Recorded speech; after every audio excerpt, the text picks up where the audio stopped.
Person First Language Tagalog Version. Tao mo na, hindi kapansanan.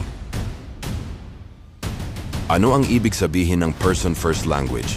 Ayon sa United Nations, dapat nauuna ang tao bago ang kapansanan.